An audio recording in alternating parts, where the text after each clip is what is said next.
Buenos días. Buenos días y muchas gracias por acompañarnos.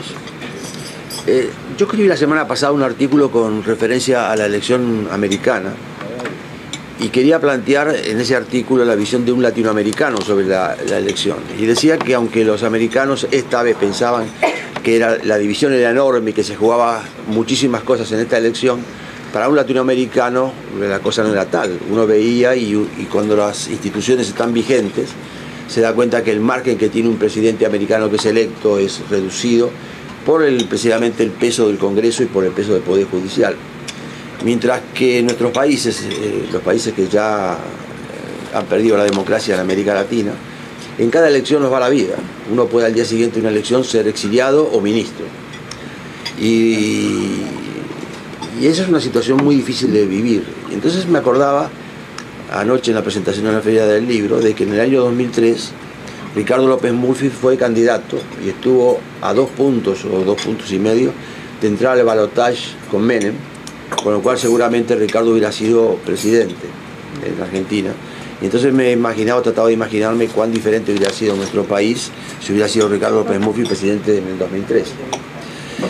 Y venimos con él también de tener una charla en uno de los países del socialismo del siglo XXI, en Bolivia, y estamos planteando, y ahí nos preguntaron directamente si esos países no son una democracia, ¿qué son? Y nos costaba mucho poder definirlo, porque si uno mira las definiciones de despotismo, tiranía, totalitarismo, cualquiera de ellas les calza. Pero lo que sí es cierto es que en todos ellos, en los países del socialismo del siglo XXI y en Argentina, la República se ha perdido. Y lo que estamos planteándole a Ricardo es que empecemos a pensar en la República. Y uno podía pensar en la República en 3 instancias distintas. Una es, en estos momentos, cómo defender la República contra este tipo de gobierno. Otra instancia de pensar en la República es cómo conseguir el gobierno frente a este tipo de despotismo. Y la tercera, que también me importa mucho, una vez que todos ellos terminen, porque inevitablemente van a terminar, cómo recuperar la República y cómo plantear las instituciones. Es decir, la cosa parece bastante más complicada. Ricardo tiene, como buenos argentinos saben perfectamente quién es, pero tiene una extensísima carrera académica, ha sido profesor de la Universidad de Buenos Aires, máster de Economía en Chicago, y además una extensa carrera política también. Ha sido ministro de Defensa, ministro de Economía y ministro de Infraestructura y Vivienda. Candidato a presidente, como dije, tiene una trayectoria en la Unión Cívica Radical y después que se separó de ella con sus propios grupos. Ricardo, queremos pensar en la República. Como decía Guillermo,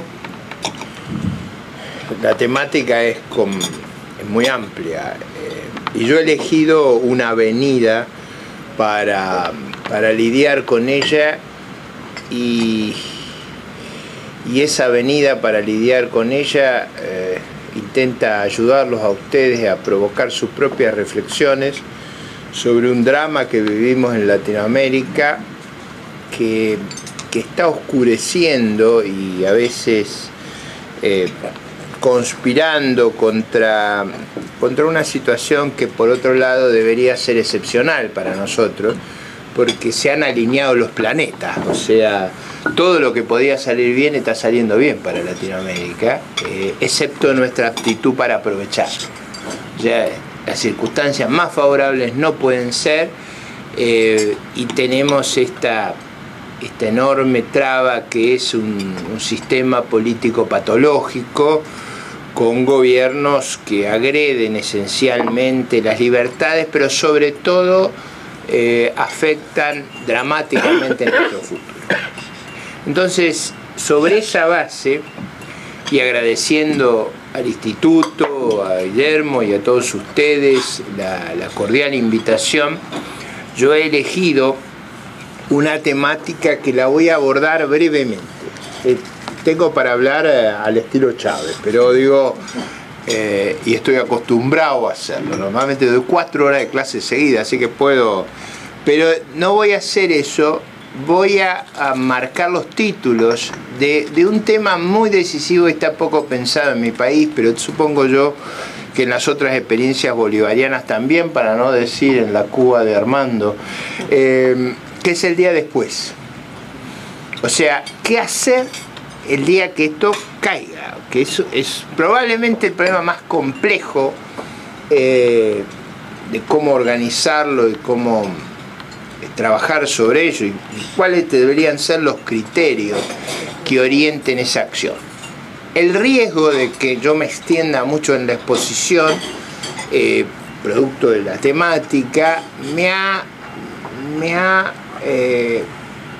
motivado a hacer una exposición breve y después titular los temas y dejarles a ustedes luego en el intercambio la posibilidad de que en las preguntas vayamos a fondo en los temas que suscitan más digamos interés o preocupación y no concentrarnos en toda la temática que naturalmente, como es prácticamente refundar una república, es inmensa.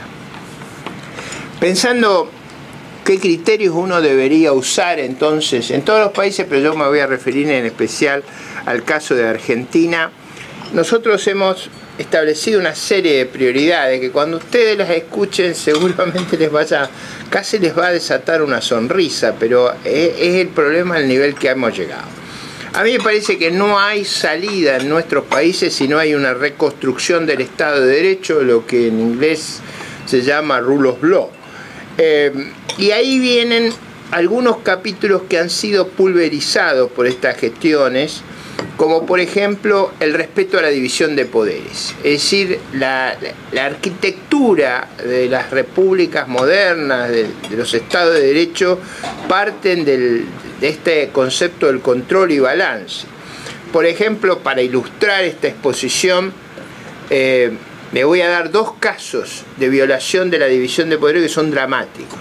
El primero es que no se pueden subir impuestos por resolución o decreto.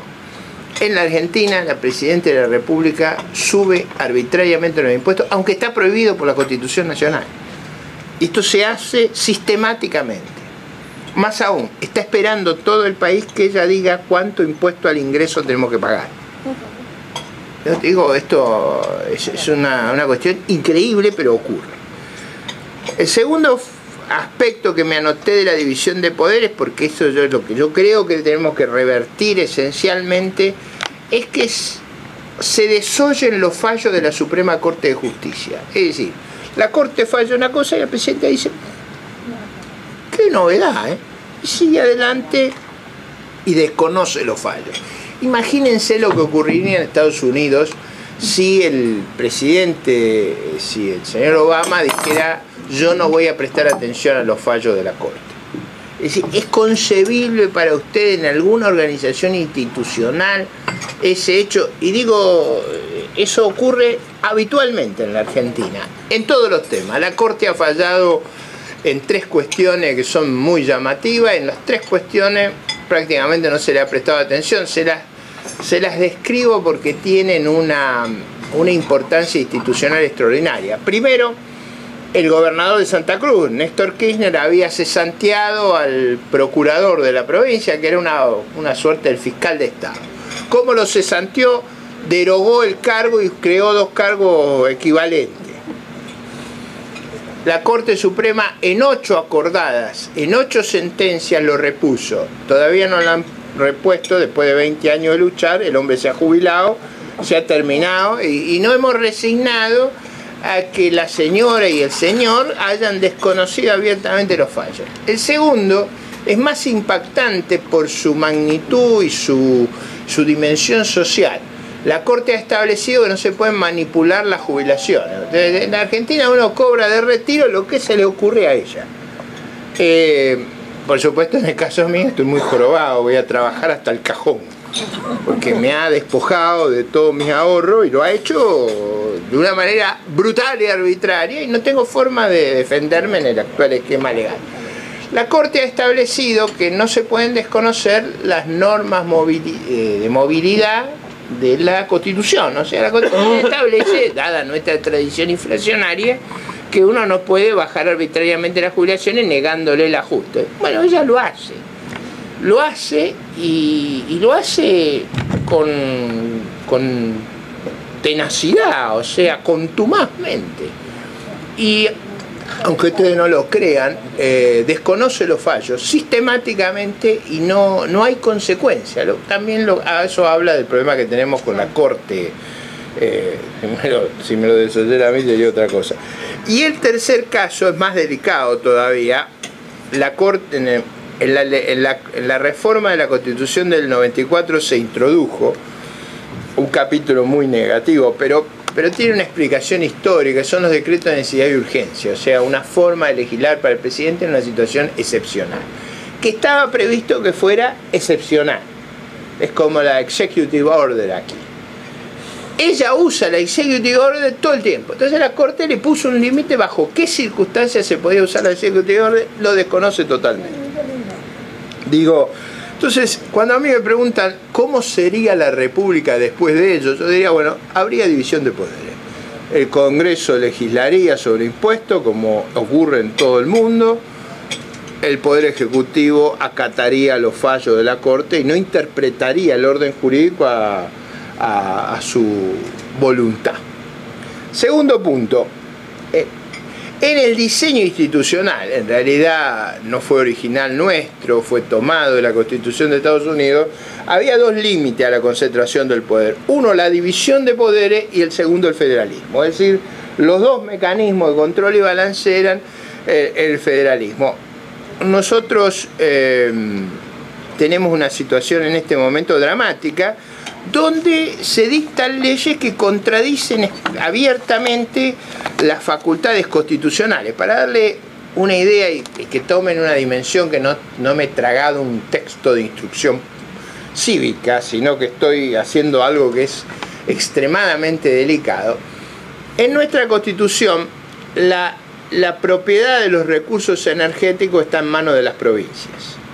Es un tema crucial por la crisis energética que tenemos para atraer inversión.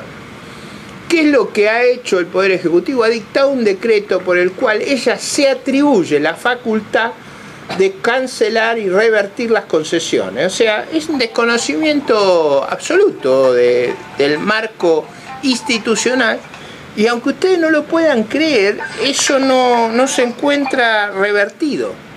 Es decir, hay esa increíble característica de desconocimiento de todo el orden federal y de todo el gobierno local. Vamos a ponerlo en términos españoles. Supongamos, por la crisis, el señor Rajoy se pudiera atribuir la gestión de las autonomías y le pudiera decir a Cataluña, usted hace tal cosa, le pudiera decir, le pudiera instruir, no sobre los niveles de endeudamiento, que lógicamente ahí hay un diálogo imposible de evitar, sino le pudiera instruir qué es lo que hace con las concesiones, qué es lo que hace con la gestión.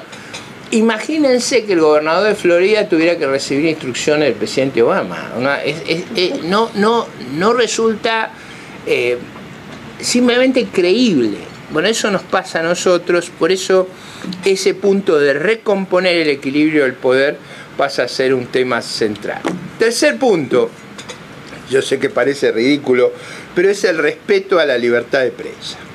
Nosotros tenemos, y si ustedes ven los otros países bolivarianos, un sistema de condicionamiento de la libertad de prensa dramático. El primero es la publicidad oficial. Es decir, la publicidad oficial se usa arbitrariamente. ¿Qué quiero decir arbitrariamente? Y esto no es solo el gobierno, la ciudad de Buenos Aires hace exactamente lo mismo. Es decir, no hay un sistema racional de atribución de la publicidad en un país donde el gobierno maneja 50% del Producto Bruto. El gobierno le da la publicidad a los amigos.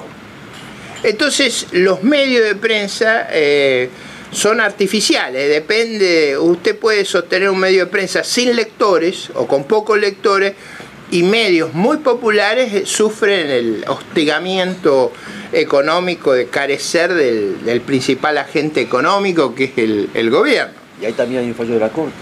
Ahí hay un fallo de la Corte contundente en el caso también de un opositor como en Neuquén, que como el diario Río Negro no le validaba o no le elogiaba las políticas, decidió, pese a tener el 90% del readership en la provincia, decidió cortarle la publicidad. Esta identificación patrimonialista entre el Estado, el gobierno, el partido y el y el capanga que ejerce el poder es el problema central institucional de nuestra sociedad. Digo esto porque desgraciadamente gente que no es en realidad opositora, sino son enmascarados, pero digo, gente que en teoría ejerce la oposición, tienen las mismas prácticas que el gobierno federal y arreglan con el gobierno federal permanentemente. Esa distorsión hace que sea imposible en la Argentina que tengamos una prensa libre. Lo que hay es una resistencia que Dios sabe cuánto durará, de gente que está jugando al final su patrimonio hasta el final en la lucha por defender que haya una opinión alternativa. Lo mismo el gobierno, ¿qué es lo que hace? Segundo problema grave que tenemos: controlan la importación de papel y se quieren apoderar de la fábrica de papel, de manera de hacer el control indirecto. Es decir, usted va a tener papel, si opina a favor, no va a tener papel. Ese mecanismo está lanzado dramáticamente. Ahí empiezan a jugar ya lo que yo llamo leyes subjetivas. O sea, hay una ley que se ha dictado, que es el núcleo del problema, es lo que se llama el 7D. No vayan a creer que nosotros conmemoramos Pearl Harbor. En Argentina hay un predominio de opiniones muy contrarias a Estados Unidos, pero no ha llegado al extremo de festejar el ataque de Pearl Harbor.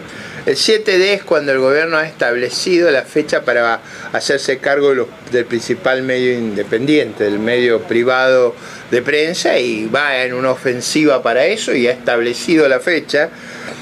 La ley es prácticamente subjetiva, al único que se le exige cumplirla es al medio opositor, el resto puede evitarlo. El cuarto son las violaciones a la propiedad. Eso persistentemente uno tiene gente que se apodera de los bienes, gente que no permite distribuir los diarios, es decir, las patotas actúan con total impunidad. Bien, ¿cuál es el cuarto punto que yo quería traerles la atención a ustedes? Porque toda mi argumentación es qué es lo que hay que hacer. Bueno, todo esto tiene que haber un compromiso de Estado entre las fuerzas opositoras que no se va a volver a hacer. Muy importante, porque algunos de ellos tienen la conducta de comportarse igual que el gobierno. El saneamiento de la información oficial. Esto que yo les voy a contar ahora es un tema que parece hasta ridículo, pero yo propongo, como el día después, la publicidad de los actos de gobierno. Parece una cosa casi divertida que no se sepa lo que hace el gobierno, pero lo que ha hecho la gestión que nosotros tenemos es ocultar los datos. Es decir, el ocultamiento de los datos. Por ejemplo, las estadísticas criminales en la Argentina son prácticamente imposibles de conseguir. No sabemos cómo ha evolucionado, porque la información se oculta, como se oculta sobre buena parte de las actividades. Pero más grave que eso es el problema de la manipulación estadística. Ustedes saben, somos famosos en el mundo, que nosotros maquillamos las estadísticas. O sea, y no lo ocultamos. O sea, el gobierno, hay una inflación que comunica el gobierno, una inflación que comunica el Congreso. Ustedes dirán, ¿cómo puede ser que el Instituto de Estadística esté en el Congreso? No. Es que los diputados de la oposición comunican la tasa de inflación, porque cuando se empezó a trampear las estadísticas, los centros de estudio, centros de investigación económica, empezamos a medir la tasa de inflación. Todos los centros que midieron la tasa de inflación fueron, digamos, demandados penalmente. Fue como actitudes delictivas medir una tasa de inflación distinta a la que mide el gobierno. Como los únicos que podían hablar sin ser perseguidos judicialmente eran los diputados, hay un nuevo concepto en la Argentina que es extraordinario, que tiene una publicidad extraordinaria, que es la inflación Congreso. Es que los diputados de la oposición un determinado día comunican cuál fue la tasa de inflación, que en general es 3 veces la tasa oficial. Eso da una idea del descalabro que tenemos en ese aspecto.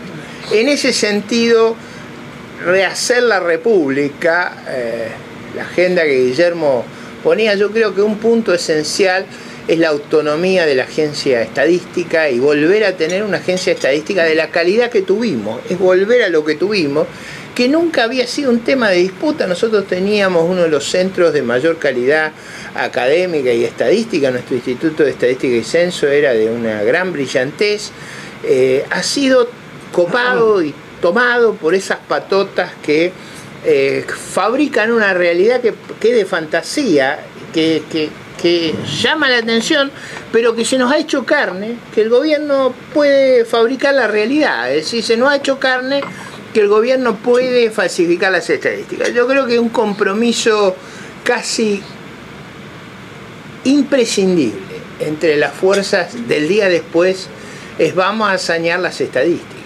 Ahora, sanear las estadísticas implica que el gobierno no tiene autoridad para manipular. Eso, dada nuestra tradición, es un tema central al futuro de Argentina. Bueno, voy a ir ahora un poquito más rápido en los temas que son más específicos. El segundo capítulo que yo me he propuesto, el primero de la normalización de ciertas reglas institucionales básicas. Segundo, la normalización externa. ¿Qué quiere decir la normalización externa? Quiere decir, en política comercial, la eliminación de tratamientos excepcionales. En Argentina hay una legislación subjetiva. Es decir, no es que hay una norma, por ejemplo, usted quiere exportar naranja, todos tenemos la misma. No, acá no. Acá naranja por Pedro es una cosa, naranja por Diego otra. Ese tipo de normas tienen que ser erradicadas, pero no erradicadas con una declaración, erradicadas de la cabeza y de lo que es viable hacer. No es que esto ocurrió en vacío, esto ocurrió sobre una tradición muy degradada. No es que ellos llegaron porque sí, llegaron producto de una sociedad que había degradado su liderazgo, sus valores, sus conductas a un extremo increíble. La segunda cuestión es la derogación de las restricciones cuantitativas. Nosotros hemos llegado, yo ayer lo decía en el college, nosotros hemos llegado con restricciones cuantitativas a quebrar la industria de la carne. Miren, quebrar la industria de la carne en Argentina es una tarea que requiere una tenacidad y una contumacia sensacional, porque usted lanza las vacas ahí y como tienen desatados sus instintos sexuales, se reproducen naturalmente y usted tiene un rodeo ganadero formidable simplemente dejando hacer. Nosotros hemos logrado quebrar el rodeo ganadero de Argentina, que es una cosa extraordinaria. ¿Cómo se hizo eso? Eso se hizo con restricciones cuantitativas. Las restricciones cuantitativas están prohibidas en todos los acuerdos internacionales que nosotros hemos firmado. En los acuerdos con la OMC, en los acuerdos del Mercosur, está todo prohibido. Lo que hemos hecho, que son pactos de naturaleza constitucional, lo hemos hecho. A mí me parece que reconocer una limitación incompatible con la modernidad este tipo de práctica es un paso esencial en la sociedad argentina y tiene que formar parte de la autocrítica de los que de una manera o de otra han consentido y convivido con esa realidad. Bueno, ahí tenemos que hacer una fuerte liberalización del comercio exterior. Nosotros hemos llegado no a una política de tipo mercantilista. Argentina ha llegado a un nivel de autarquía y de aislamiento del mundo que remede a las políticas de Franco. O sea, estamos en una situación extremadamente grave. Segundo punto son las restricciones cambiarias. Nosotros tenemos un control de cambio extravagante. O sea, por ejemplo, yo desde que se impuso el control de cambio no tengo acceso a divisas. Bueno, lo más simpático que te quiero contar, porque esta cosa si uno lo cuenta gracioso se recuerda más.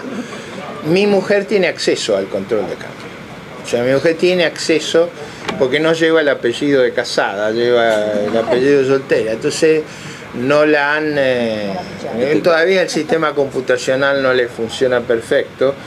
Entonces ella accede a las divisas. Y como yo tengo 4 nietos viviendo en los Estados Unidos, ella ha encontrado un mecanismo por el cual yo tengo que evitar las conductas de algunos altos funcionarios americanos. O sea, La infidelidad tiene que borrarse de mis agendas porque según mi mujer me deja sin acceso al cambio y a la posibilidad de viajar. Mi hermano también tiene acceso al cambio y yo digo, ¿cómo puede ser que vos puedas acceder? Y yo no puedo acceder nunca. Mi hermano me dice, es que de que vos estás en política yo firmo Juan José López.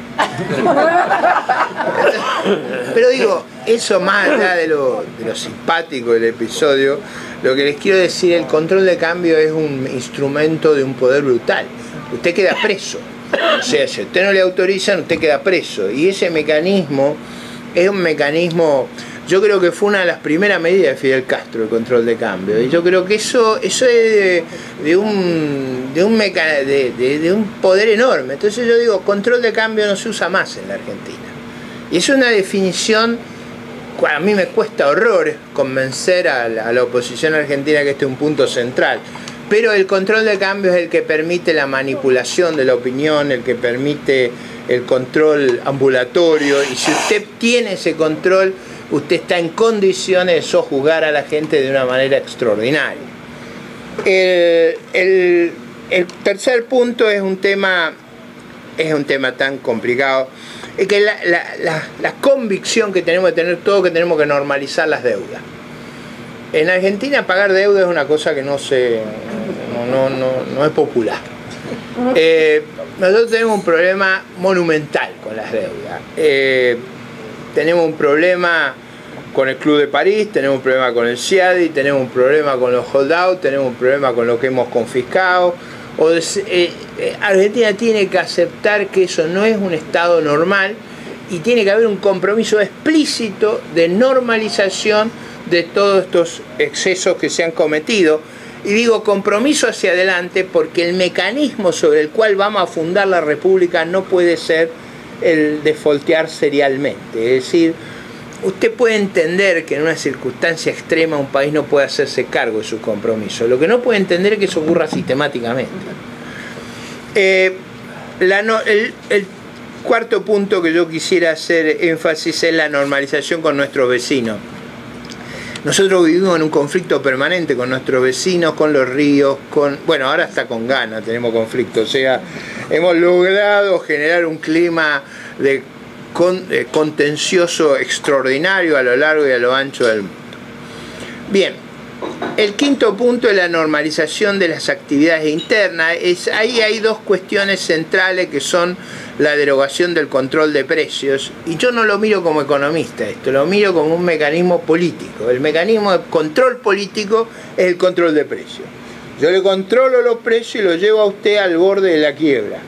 Y usted a partir de ahí empieza a ser amable conmigo. Es decir, usted se ve forzado a prostituirse. Usted tiene que empezar a decir cosas incomprensibles, a repetir cosas incomprensibles. Yo ayer contaba en el college que hay gente que le encuentra atributos casi de Miss Mundo a la presidenta. Y usted dice, bueno, ¿qué le está pasando a usted? No, es que eso forma parte del descontrol en la lisonja a la autoridad como una forma de no de recibir favores, de no ser hostigado. De acá no se trata que le den, que no le saquen. Entonces ese mecanismo, aunque ustedes se rían, es verdad esto, por ejemplo, uno de los epígonos oficiales dice que las razones de las movilizaciones opositoras es la envidia que sienten por la belleza, por la inteligencia. No estoy diciendo esto de gente que tiene cátedra de filosofía, o sea, para que ustedes vean la degradación y la bajeza que se ha llegado. Yo recuerdo hace muchos años, voy a citar a un dictador centroamericano que a mí siempre me producía, cuando era muy joven, sonrisa, Ubico. Por las cosas que hacía y por las lisonjas que se hacía proferir por los profesores universitarios. Bueno, nosotros hemos llegado a ese punto. O sea, ahora estamos en ese punto donde se dicen las cosas más disparatadas, no sobre las construcciones intelectuales, que eso ya es más fácil de hacer. Acá hay que hacerlo sobre la estética física. Eso requiere, los años no solo corren para mí, o sea, los años hacen su tarea. El punto más difícil probablemente es el que viene ahora, que es un mecanismo diabólico que se ha armado de subsidios. O sea, en la Argentina está todo subsidiado. Y el gran tema hacia el futuro es cómo organizar, y lo que yo he armado, pero no se lo voy a exponer porque me llevaría mucho tiempo, es una metodología para lidiar con los distintos subsidios. Por ejemplo, yo distingo tres órdenes de subsidio que vamos a tener que cambiar drásticamente. Uno son los subsidios a la energía. Nosotros no tenemos energía y subsidiamos fuertemente la energía, con lo cual se nos ha generado una situación caótica. Un sistema similar al de Cuba, pero no tenemos a Chávez que nos financie. Entonces el sistema está al borde del colapso. Por supuesto, el sistema colapsa de vez en cuando, y cuando colapsa hay una conspiración. Hay conspiradores, porque es decir, como yo advierto todos los días de que vamos a tener un colapso energético, lo hemos tenido. Por ejemplo, el miércoles pasado se cortó la luz en toda la ciudad de Buenos Aires. Ustedes piensan en la ciudad de Buenos Aires, una ciudad de 14 millones de habitantes en el conurbano. Se cortó la luz. Entonces, ¿qué pasa cuando se corta la luz? Se cortan los trenes, se cortan los subtes, se cortan los semáforos. Es un caos, pero un caos que Cortázar escribió una novela atrapado en la autopista. Estábamos atrapados en una ciudad paralizados, es una pesadilla.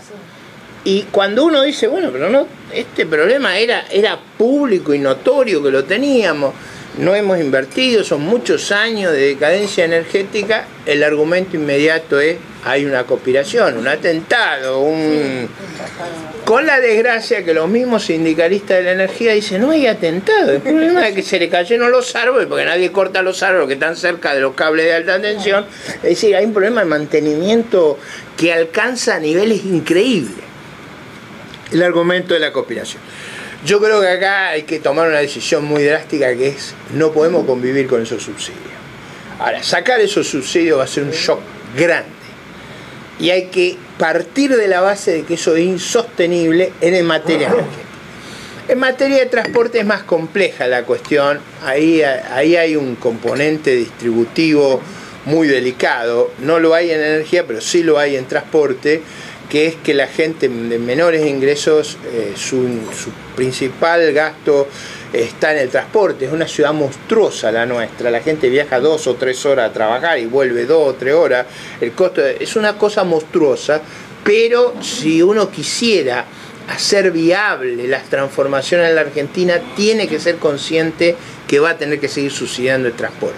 Es un tema muy complejo, pero como no tenemos que subsidiar la energía, vamos a tener que subsidiar el transporte, y eso obliga a repensar todo el régimen. No se lo voy a explicar ahora cómo se haría eso, pero porque llevaría mucho tiempo. Y simultáneamente están todos los subsidios a las cuestiones de infraestructura, que de nuevo me llevaría un tiempo, como me llevaría un tiempo explicar, y es muy técnico, todos los cambios que hay que hacer en política fiscal y monetaria. Nosotros tenemos un sistema fiscal y monetario monstruoso. Se lo voy a contar con una expresión, después si alguno tiene interés, está sumamente detallado el programa de salida. Nosotros tenemos un sistema presupuestario que es gaste lo que usted quiere. Y para gastar emita todo lo que usted quiera. En cualquier sistema del mundo que ustedes pongan esa regla, el descalabro que va a existir va a ser extraordinario. En Argentina, un país inmensamente rico, han logrado empobrecerlo y han logrado degradarlo. Ahora, reformar eso implica recrear las instituciones presupuestarias, o sea, que vuelva a haber una ley de presupuesto. Eso para nosotros es una cosa extraordinaria. A ustedes les puede parecer, ustedes vieron lo que es la discusión en el Congreso de Estados Unidos sobre el presupuesto.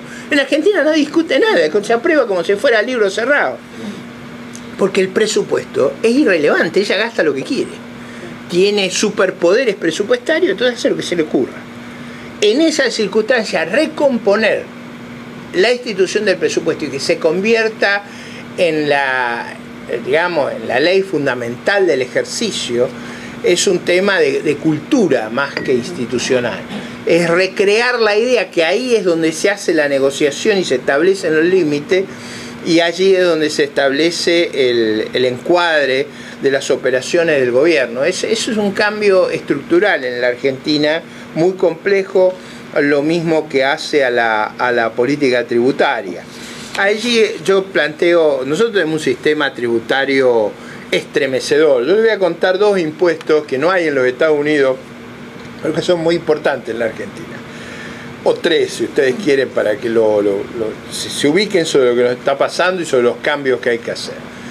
El primero es que nosotros tenemos una altísima inflación, alrededor del 30%, y no tenemos ajuste por inflación. Entonces el impuesto al income tax en Argentina no abarca las ganancias, las profits, sino también la amortización.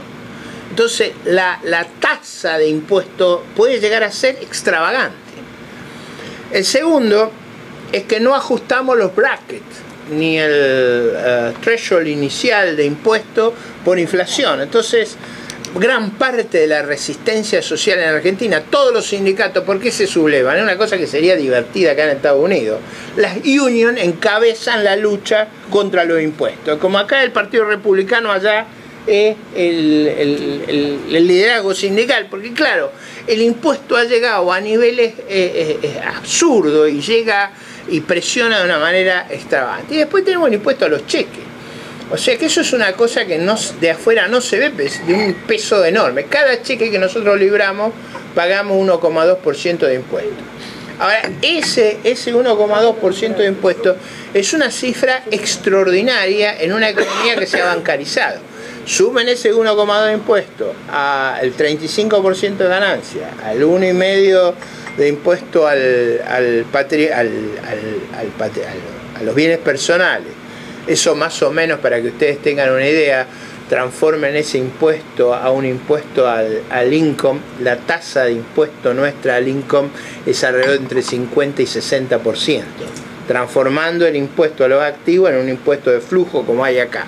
Súmenle un impuesto de IVA del 21%, súmenle el impuesto a los cheques, y nosotros tenemos un sistema muy extravagante. Tenemos impuestos suecos y servicio haitiano.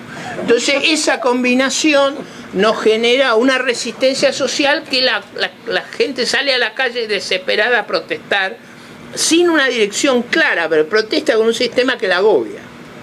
Eso me parece a mí importante. Bueno, lo que yo tendría que describir largamente el plan de reforma tributaria, pero lo que vuelca a hacer el plan de reforma tributaria es volver a la normalidad. Ese compromiso de que la normalidad es eso y que lo que se puede gastar en los impuestos normales es una revolución en nuestra sociedad. Y supongo que en los demás países bolivarianos. Bueno, yo tendría que hablar sobre el plan social, sobre cómo normalizar la deuda de los jubilados, cómo hacer el programa educacional, cómo, por ejemplo, ¿por qué hablo de esto y por qué ese tiene que ser un compromiso? El gobierno de Argentina ha subido el gasto educacional a niveles extravagantes. Nosotros gastamos como nunca hemos gastado en nuestra historia. Cada vez tenemos peores indicadores de eficiencia educacional. O sea, el gasto presupuestario se ha duplicado en términos del producto y los resultados son cada vez peores. ¿Qué es lo que ha pasado?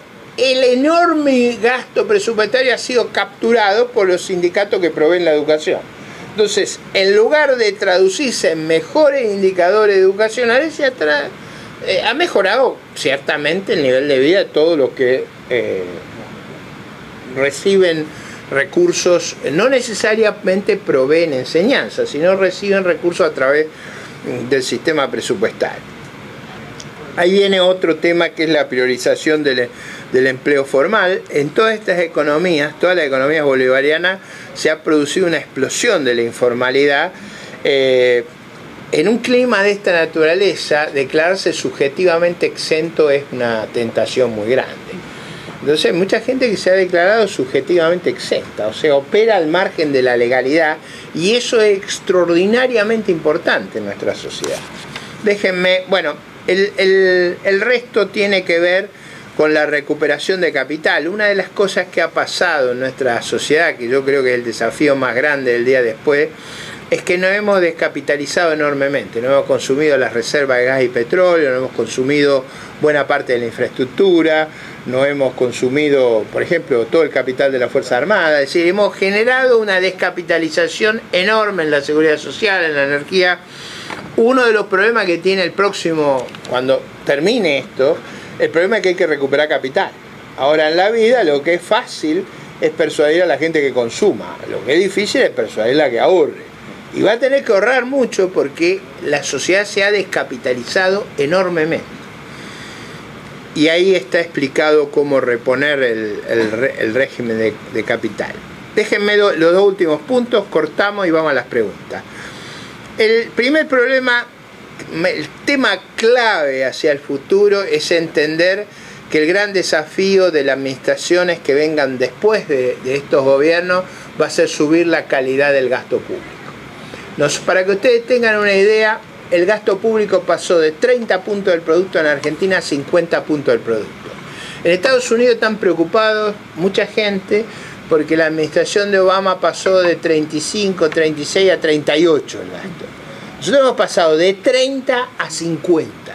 Es decir, algo que no se ha visto en ninguna experiencia contemporánea.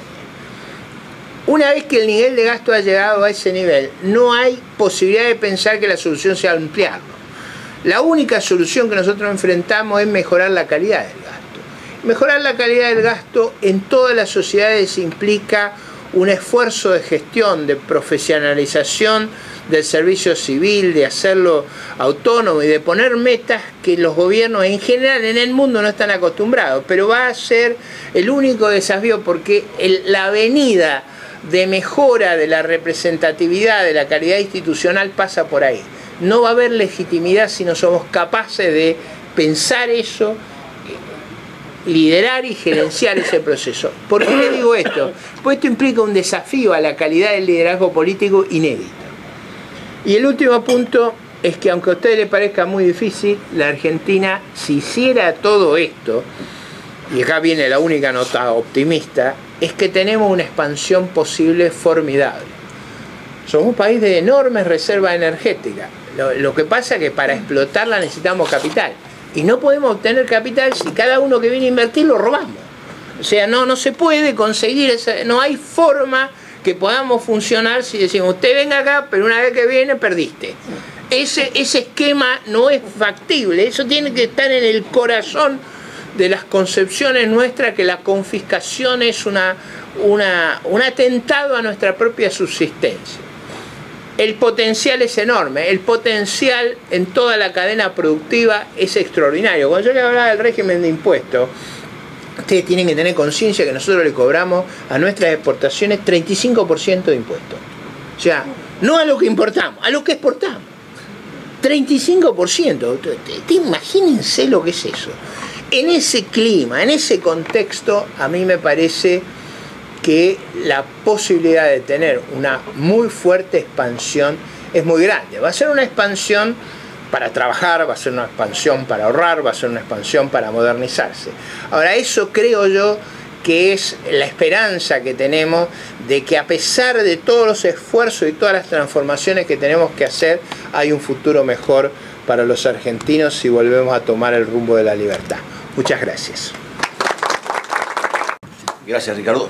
Yo tengo 3 preguntas para hacerte. La primera es, parte de las reservas que ha tomado el gobierno son del ANSES, que son un fondo de jubilación, y la reserva del Banco Central, con lo cual cualquier gobierno que viene se encuentra con una hipoteca de entrada nomás. El segundo tema es, ¿cómo crees que va a reaccionar la Presidenta frente al 8 de noviembre y la movilización? Y la tercera es, ¿qué pasa con la oposición en Argentina? Vamos a la primera. Es verdad que estamos descapitalizados, es decir, básicamente cómo se ha financiado esta experiencia populista. Se ha financiado consumiendo el capital, entre otros nos hemos consumido las reservas de gas y petróleo. Nosotros éramos un país exportador de petróleo, exportador de gas, ahora somos un país importador de gas. Básicamente lo que hemos hecho es poner el precio del gas a un 5% del precio mundial. Lo que se ha hecho ha sido gastar todo el gas que había. El problema es que al no haber retorno para invertir, nadie ha invertido y se ha acabado el gas. No es que no haya, sino que como no se ha invertido, no hay más explotable. Hay muchos años que invertir ahora en exploración y en trabajar sobre los recursos potenciales que tenemos. Lo mismo se ha hecho con los fondos de pensión. nosotros teníamos un sistema de fondo de pensión. Yo que voy a cumplir 62 años, así que imagínense mi drama personal. Yo había ahorrado a lo largo de mi vida en los fondos de pensión. Con cierta ingenuidad, yo creí que eso no se iba a tocar, así que los fondos de pensión surgieron en la Argentina en el año 93. Yo durante todos esos años triplicaba los aportes obligatorios. ¿Por qué? Porque era una forma de tener un seguro de vida. Digamos, tenía la ventaja que si me pasaba algo, mi familia iba a quedar cubierta, y era una forma de tener protegido mis ahorros. Junté una cifra que para mi vejez me iba a permitir sobrevivir con holgura.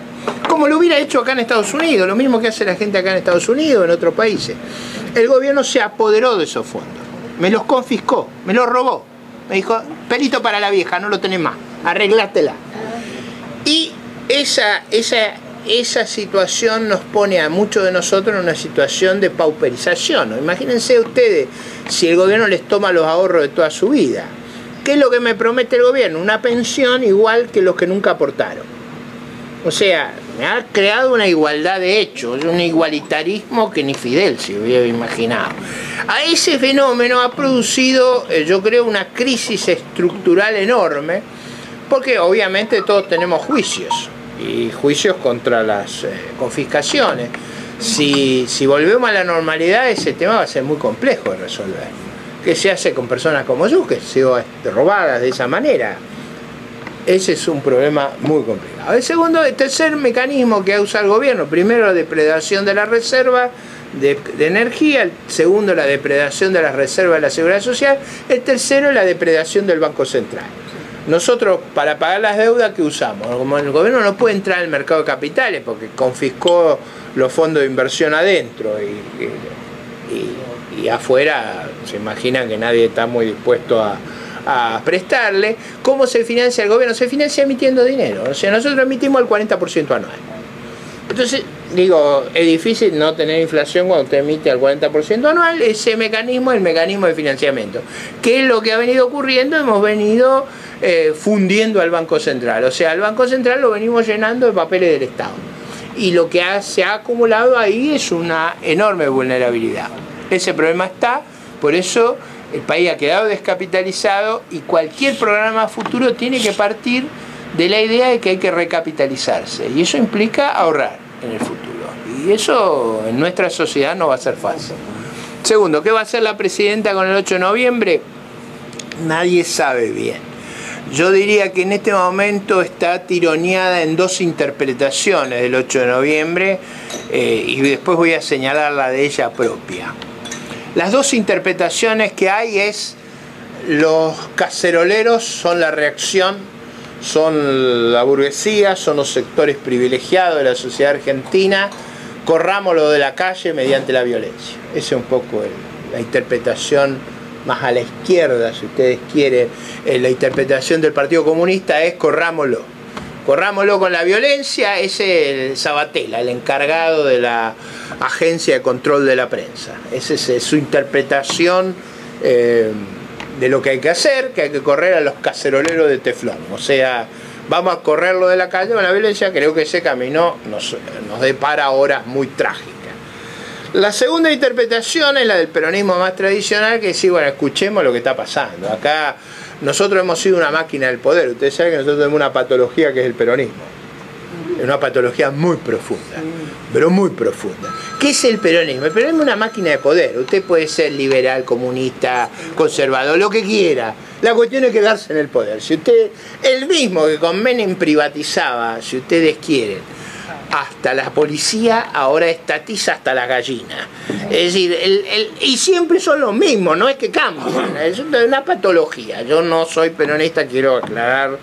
Digo, tengo la tragedia de haber convivido con eso toda mi vida, de mi nacimiento. Y ese problema conceptual, argumentativo que tenemos, un problema muy complicado. Ahora, el peronismo, por esa misma maleabilidad que a mí me produce tanto rechazo, tiene mucho pragmatismo y sabe leer cuando las cosas vienen complicadas, porque como se quieren quedar siempre en el poder, saben que si van contra la opinión pública, finalmente eso termina mal. Y creo yo que hay alrededor de la presidenta mucha gente que le dice cuidado, prestemos atención que acá hay un problema muy serio que se puede volver inmanejable. Están esas dos interpretaciones. ¿Cuál es la que yo creo que ella tiene? Una interpretación ilustrada y alimentada por la rabia. Es decir, tiene un enojo que no se puede contener. ¿Y por qué tiene un enojo? Porque ella cree que ella ha identificado su gestión con la patria, y si la gente se opone, es que se opone a la patria. Tiene ahí una cosa muy complicada. Ahora, una persona, en esto hay que ser, es una persona inteligente, no es una mujer que uno la puede subestimar. Ella sabe que tiene que tener cuidado, y está teniendo cuidado en la interpretación. Ella se siente muy agredida, cree que tiene que pasar a la ofensiva. Eso es lo que yo creo que ella cree, y eso significa que va a lanzar una ofensiva contra los medios de comunicación. O sea, ella cree que el problema es que al haber medios independientes ha habido un abastecimiento a la opinión pública que ha permitido que haya rebeliones. Si usted no se entera, no se revela. Es un poco mi temor es que la interpretación va a ir por ahí y va a ir a un acto de poder. Ella cree que tiene que redoblar la apuesta, y creo que ahí hay un riesgo. Ahora, ¿cuál va a ser la síntesis? Lo que fue impresionante el 8 de noviembre, no sé si ustedes han podido seguir por los medios, es la magnitud de lo que ocurrió. La magnitud es una cosa impresionante y es muy espontáneo. O sea, no es que son cuadros organizados, liderados, con un programa, encuadrados en un sistema político. No, hay gente que sale a la calle a protestar. Eso hay que tener cuidado, porque eso se puede volver inmanejable. Es como la primavera árabe, o sea, una cosa inmanejable. No tiene una conducción política, ni un programa de gobierno, ni un liderazgo. Yo creo que en ese sentido el impacto del 8 de noviembre es delicado, y yo no me animaría a hacer un juicio, porque yo me hago la pregunta, si yo tuviera que estar al lado de Cristina, yo le diría, ¿y si pasamos a la ofensiva y la gente se subleva en las calles? No corremos el riesgo de perderlo todo. ¿Y si se subleva? Porque eso ya lo hemos visto, esto puede pasar. ¿Qué pasa si el episodio es ese, con las fuerzas de seguridad que están en contra nuestra? Es decir, podemos encontrar una situación de franca anarquía. Digo, ese es la tercera era... La oposición. La oposición es un horror, o sea, el problema que tenemos en gran parte de la oposición, en particular la gestión. Los que gestionan tienen unos problemas enormes en términos de ofrecer una alternativa a la sociedad. En general la oposición rehúye hacer el planteo y la narrativa alternativa.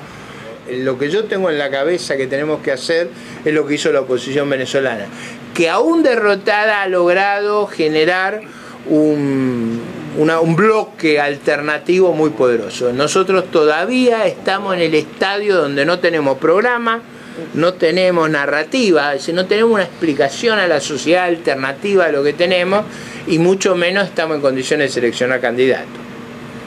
En ese sentido estamos en una situación muy delicada. Me parece una agenda interesante para el post-kirchnerismo, pero yo tengo un análisis y una pregunta. Primero el análisis. En las condiciones que vive la Argentina y que son eventualmente similares a otros países como Bolivia, como el Ecuador, ¿no crees tú que el problema es una condición de democracia?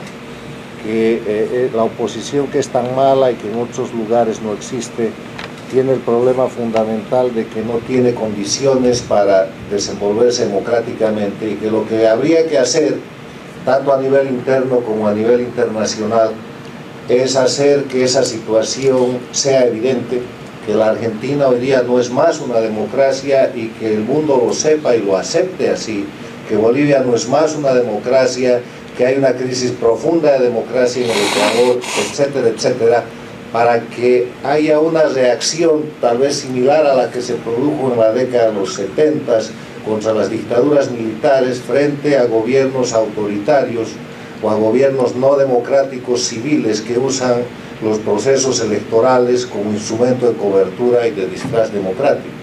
Ese es un tema. Y el otro tema es que si no se hace eso o algo parecido, yo no encuentro la manera de cómo se va a lograr que la señora Kirchner o el señor Correa o el señor Morales dejen el poder.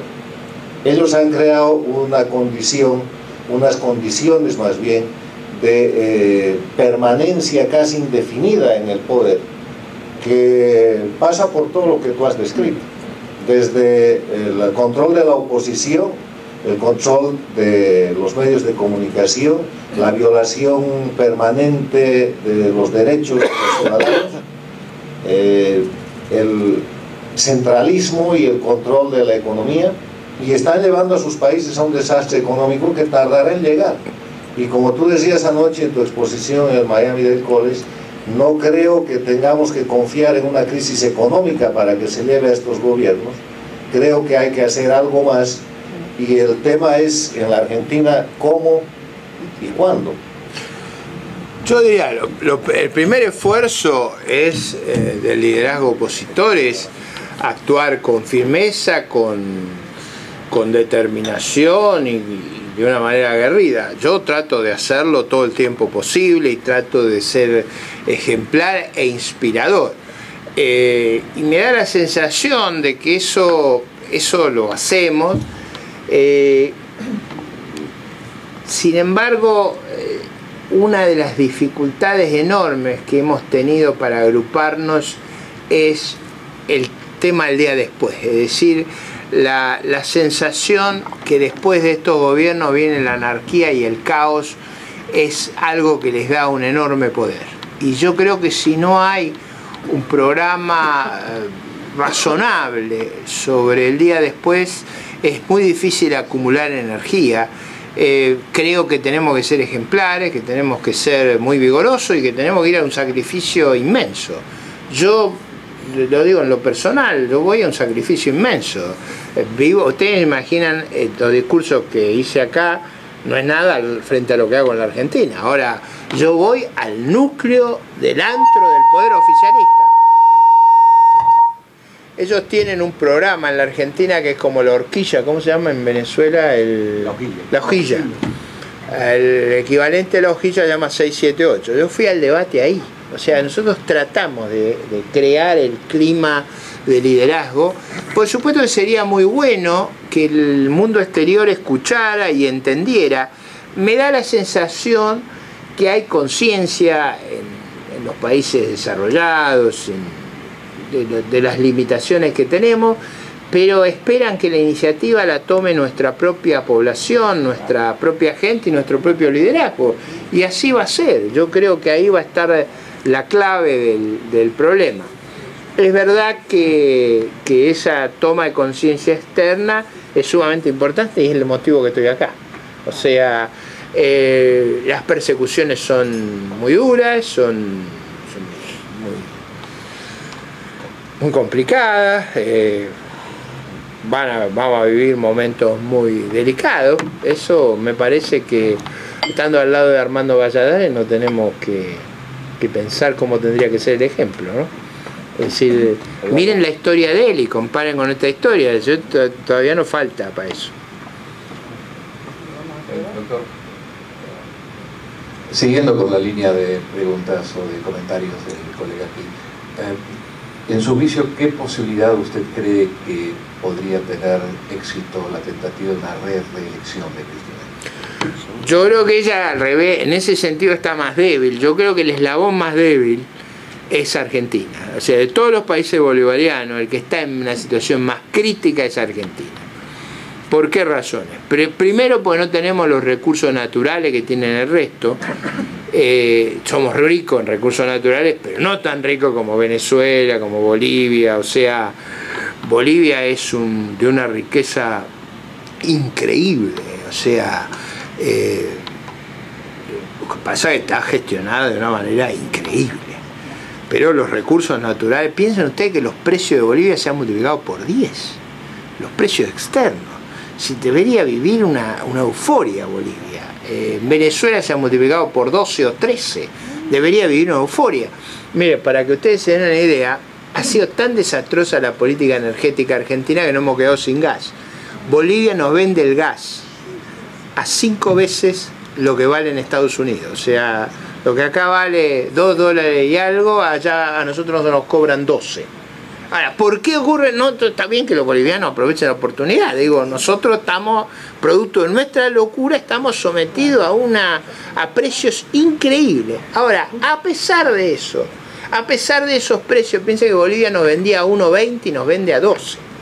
A pesar de eso, usted no observa en Bolivia la extraordinario beneficio que eso tendría que jugar, porque están todos los problemas de gestión. Yo creo que Argentina es el eslabón más débil. Ella no puede lograr pasar la reforma constitucional hoy. Si ella no es candidato, el bloque oficialista se parte en varios pedazos. La situación económica está sumamente vulnerable. Tenemos una altísima inflación, cosa que no tiene Bolivia, cosa que no tiene Ecuador, cosa que no tiene Nicaragua. La inflación venezolana es alta, pero el poder, Chávez controla no solo el aparato de poder, sino que controla la fuerza de seguridad y la fuerza armada. Cristina no controla ni la fuerza de seguridad ni la fuerza armada, son abiertamente opuestas a ella. Entonces yo diría que el grado de fragilidad es muy grande.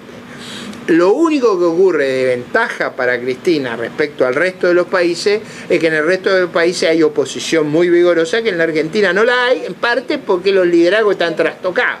Las figuras que serían ejemplares para liderar están muy golpeadas y los que están a cargo son personas muy fáciles para el gobierno. Pero digo, el nivel de vulnerabilidad económica que tiene el régimen en Argentina hoy es muy delicado. Joaquín. Sí, gracias. Me permite aclarar otra vez que han hecho una pequeña presentación, que sabe el origen. Usted ha mencionado, sin mencionar el nombre de esa compañía, Repsol. No es la única, digo, no, hemos confiscado unos cuantas. De acuerdo. Esto, yo no creo que haya una persona en mi ambiente más converso a la cultura argentina. Yo, yendo a Argentina y escribir, me convertí a la cultura argentina con un cuento de Julio Cortázar, si acabé escribiendo un libro, ¿no? A mí lo que me atrae es, y lo trataría de hacerlo como pregunta, ¿ha habido un cambio paulatino, lento, que ahora es contundente, de actitud hacia España, los españoles, etcétera, en particular? Y si eso tiene alguna relación con el abanico ideológico que yo había observado durante años. Yo me había comunicado con gente que podían decir que eran socialistas, liberales, radicales, etc. Yo ahora, como solamente me comunico con periodistas, profesores, etcétera, ¿no?, alumnos y todo eso, resulta que no encuentro a nadie que haya votado al régimen actual. Entonces, conectado esto con la nacionalización de Repsol, la pregunta mía es, ¿quiénes aplauden eso? Si tendrían que saber que eso perjudica al final a la economía argentina. Estoy tratando de resumir. ¿Ha habido un cambio de actitud hacia lo que pudiéramos llamar el origen de la cultura española y está relacionado con a lo mejor las clases sociales? No lo sé. A ver, el gobierno que tiene Argentina es muy oportunista, la vio muy débil a España y le pegó el manotazo. Yo diría, bajo otra situación de Europa y de España, no sé si hubiera actuado bajo esas reglas. Me da la sensación de que lo que hubo detrás de la confiscación de YPF fue aprovechar una estupidez nacionalista que hay en la estatista. O sea, mucha gente en Argentina cree que el estatismo es la respuesta y eso está en nuestra cultura, como está en buena parte de la cultura europea, el estatismo, el aislamiento, el mercantilismo. Y eso está, o sea, la presidenta aprovechó esa circunstancia para pasar esta norma que tenía además la finalidad de tapar cosas que antes habían hecho con Repsol que eran muy delicadas. Es decir, Repsol declaró públicamente que le había vendido el 25% de la compañía a un grupo cercano al poder por sus habilidades regulatorias. Es decir, acá ha habido problemas que venían de largo. que no justifican lo que ocurrió, pero digo, veníamos en una situación muy enferma. Durante mucho tiempo la Argentina usó la experiencia española como una suerte de benchmark. Tanto Felipe González como Aznar tenían gran influencia en los debates argentinos y se miraba la experiencia española como una experiencia muy exitosa. Creo que la crisis española los ha vuelto muy escépticos sobre eso y el gobierno estuvo muy asociado al gobierno de Rodríguez Zapatero y está tratando de desligarse de eso, es decir, de la interpretación tan favorable que en un determinado momento generaron. Cuando ven la crisis que se produjo, están tratando de liberarse. Yo le diría que en el argentino medio no hay un clima hostil, al revés, hay un clima muy simpático hacia España. Me da la sensación de que lo que ocurrió ahí fue una gran manipulación sobre una situación que no era sana y sobre un clima de negación de las dificultades extraordinario. O sea, durante 8 años veníamos discutiendo si había crisis energética o no. Yo me desgañitaba gritando sobre lo que iba a pasar. El día que se ve que era imposible ocultarla, había que encontrar un chivo expiatorio. Y se lo encontró Repsol. O sea, la culpa de lo que pasó no fue de ellos, aunque era todo claro que era de ellos, sino de Repsol. Que Repsol vació la empresa. Lo cual es verdad, pero fue vaciada por instrucciones del propio gobierno. Fue aprobado el programa de vaciamiento por el propio gobierno, que fue un problema de desinversión. Es decir, Repsol vende la empresa a una parte de la empresa, a un grupo ligado. ¿Cómo lo paga? Pagando de dividendos todas las utilidades que tenía. No lo hace ninguna compañía petrolera en el mundo, pero eso es validado por el gobierno argentino, autorizado e impulsado. Impulsado, digo, para entender el grado de distorsión y de exceso que hay allí. ¿Me recomienda seguir escribiendo para Clarín? Sí, yo creo que eso... Yo creo que eso va a seguir. A ver, si se lograra romper la posibilidad de que hubiera prensa opositora, la degradación que hemos alcanzado sería de otra magnitud.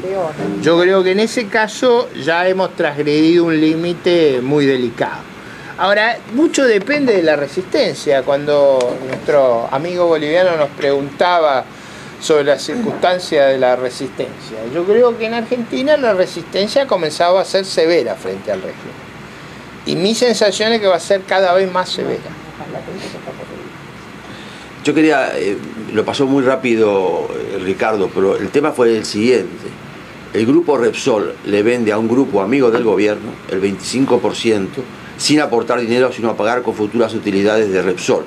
Y lo único que invoca para hacer esa operación, que es absurda, es que este grupo que entra tiene la habilidad de manejarse con mercados regulados. Es decir, prácticamente lobby. Es absurdo por donde se lo mire. Bueno, quiero decirte que estoy muy Aquí está mi nombre. Se oye, ¿no? Claro, sí. Yo siempre he dicho que el Señor no me dio mucha inteligencia, pero sí una voz fuerte, o sea, me compensó. Miren, la verdad es que estoy muy complacido por el análisis tan lúcido y sobre todo valiente que has hecho de la situación de Argentina. Todos los que tenemos aprehensión por la vocación hegemónica de Brasil, vemos con mucho interés que Argentina se recupere y sirva de factor de equilibrio en Sudamérica. De tal manera pues que me encanta todo el análisis que has hecho, porque nos permite a nosotros abrigar un prudente optimismo con respecto a las posibilidades de Argentina.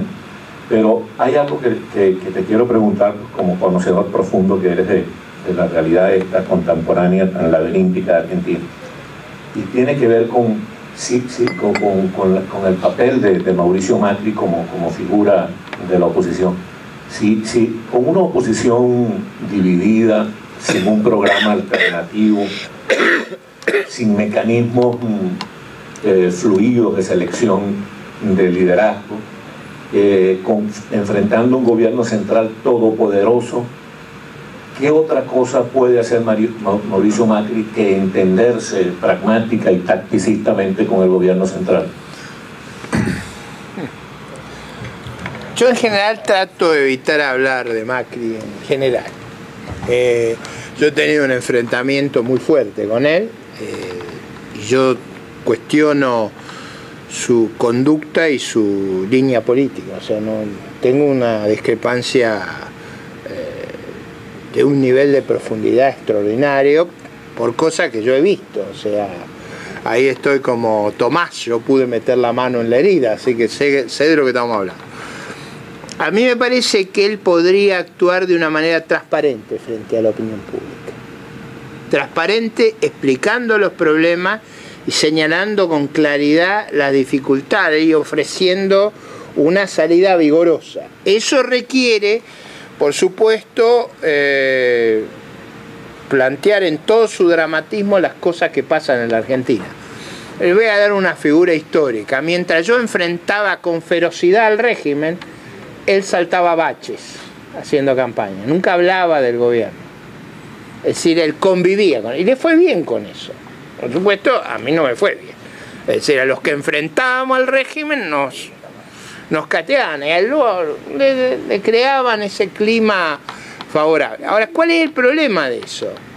Es que ese no es un liderazgo que inspire ninguna resistencia. Uno lo ve transar todo el tiempo, lo ve buscarle una salida. Es decir, yo creo que no hay nadie que trabaja más para ella que él.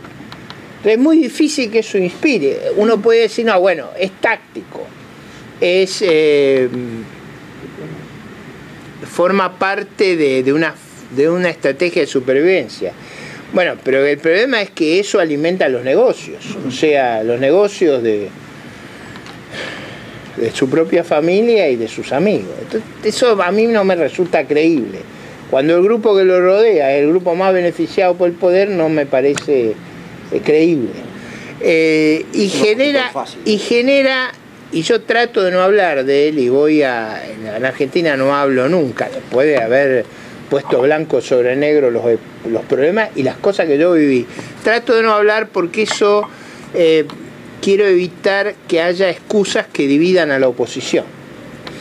Pero tengo una pésima opinión de su conducta y me parece que este episodio del subte, del underground, es increíble el episodio. Estuvimos un año, hubo huelgas, hubo 6 días sin underground. Imagínense New York 6 días sin underground. Sería una cosa increíble. Todo eso para negarse a hacer lo que ahora dijo, después de un año, decir no lo voy a hacer, lo voy a hacer. Sin condiciones, sin reglas. Después de 2 semanas que han estado votando leyes en la legislatura, el bloque que vota en la legislatura son los K y el macrismo. Si usted está ahí, si usted se expresa como un pato, si usted camina como un pato, y usted me dice que no es un pato, yo no le creo. Digo, ese es un problema de credibilidad. Y creo que el factor decisivo que hace más compleja la unidad de la oposición es él. Sí, 2 cositas. Hola. Número 1, nadie puede discutir los temas que deberían estar sobre la mesa. Pero la verdad que yo soy muy pesimista porque la gran mayoría de la oposición o de ese espectro de inútiles que representan en su mayoría la oposición, empezando por el Proyecto Sur y demás, de alguna manera apoyan fervorosamente ese proyecto estatista.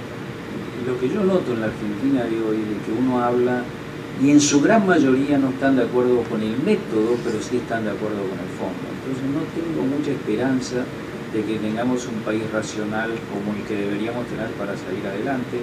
Y la magnitud de esas tareas no es de un partido, tiene que ser una coalición y un trabajo de todo el mundo. Y me parece muy difícil. El segundo tema para comentar es, yo creo que hay un país del cual podemos nosotros buscar un salvavidas. No son los Estados Unidos, porque la Argentina no existe, porque los Estados Unidos no tienen peso político ni económico, y es Brasil. Y y cuánto debería trabajar la oposición, porque la presión de Brasil para mí hoy, el impacto que tiene sobre nosotros es muy superior a cualquier otro país, incluyendo Europa o España. Y yo, si fuera oposición o estuviera en un proyecto, buscaría fervorosamente el apoyo brasileño de la fuerza de poder de Brasil. A ver, vamos al primer punto, la cuestión de la identificación con la agenda estatista, colectivista. Es verdad, eso está. Y aunque parezca mentira, en Argentina hay gente que admira a Fidel Castro. O sea, para mí es una tragedia de la humanidad increíble. Son 60, 50 y pico de años de fracaso, de un retroceso extraordinario. Y no solo es eso, sino que la degradación ha llegado al punto que su sucesión es previa a la Revolución Francesa. Es decir, la Revolución Francesa y la Revolución Americana eliminaron la sucesión por consanguinidad. En Cuba han vuelto, como en Corea del Norte, a la sucesión por consanguinidad, que es el previo a la República, es decir, a la herencia familiar del poder.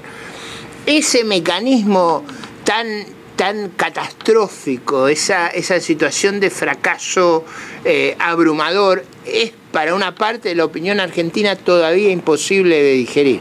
Por lo cual yo creo que nuestra crisis va a ser muy dura, porque hasta que aprendamos, hasta que reconozcamos que el colectivismo, es decir, en la Argentina no se entiende que el muro de Berlín se cayó para allá, no para acá.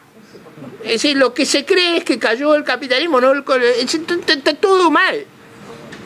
Ahora, ese problema cultural probablemente nos lleve a una crisis muy profunda, hasta que los hechos nos muestren que es un sistema disparatado.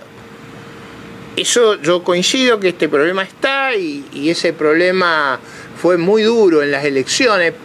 Yo, por ejemplo, cuando estuve cerca de poder disputar el poder, uno comparaba los candidatos, las acusaciones, entonces decía, pero ¿cómo pueden votar de ese lado? Y votaban. No, el que me ha escuchado a mí sabe que soy de una resiedumbre para expresarme difícil de ignorar. Y sin embargo, escuchaban, el presidente Kirchner había hecho desaparecer de una provincia chica $1.000 millones. No me pasaba hablando de eso y no lograba que la opinión pública, le digo, no saben lo que nos espera. Si fue capaz de hacer eso ahí, lo que va a hacer en el país. Y lo decía tú y no lograba que me escucharan. Digo, para entender el drama que tenemos. Yo creo que ese problema del colectivismo es un problema serio. Ahora, dicho esto, voy a decir algo que a usted lo va a choquear. Pero yo estoy dispuesto a que nos gobierne un régimen socialista con el que yo no comparto, pero que no tenga los vicios, la impronta totalitaria que tiene esta gente. Lo voy a poner en términos más claros. Yo prefiero un gobierno como el de Lula o Mujica a un gobierno como el que tenemos. Si usted me dice si yo coincido con Lula o Mujica en términos de sus valores y su creencia, ni en lo blanco el ojo. Nada. Ni en lo blanco el ojo. Pero prefiero una izquierda de ese tipo, que no comparto sus valores, respecto a esta versión que no tiene nada que ver con esa. No es que son distribucionistas, que tienen la búsqueda del igualitarismo forzado colectivista, sino que tienen otra visión mucho más profunda. Y lo de Brasil, mire, la verdad es que el gobierno argentino es funcional al gobierno brasileño. Nunca Brasil ha tenido un gobierno que sea más, digamos, funcional a sus objetivos estratégicos.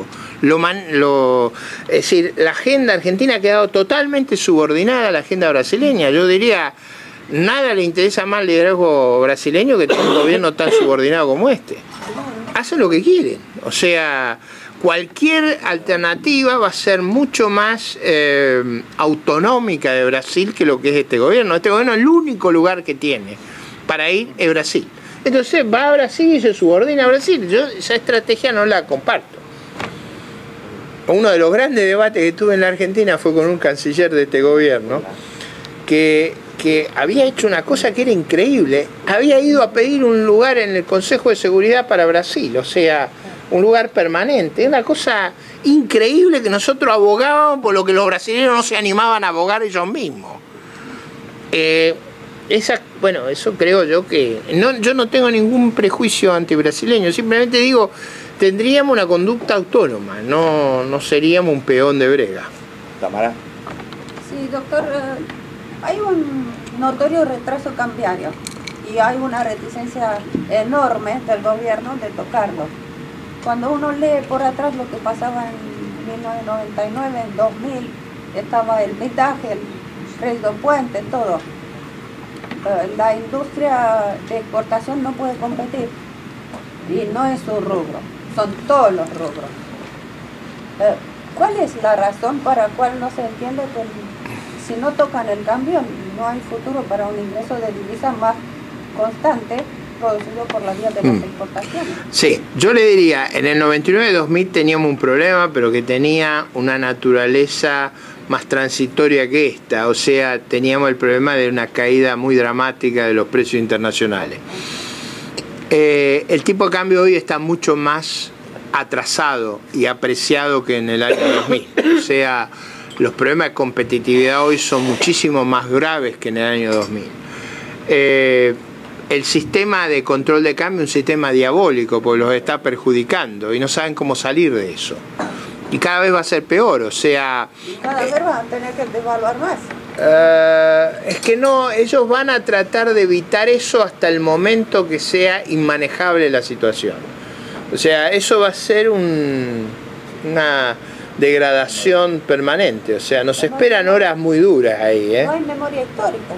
No, claro. Bueno, yo todos los días, ese tema lo debatimos en la televisión todos los días. Yo todos los días voy y digo, esto no es viable, no se hace en ningún lugar del mundo, estamos yendo a una encerrona, este mecanismo es diabólico, a los que más perjudica son a ustedes mismos porque les quita viabilidad.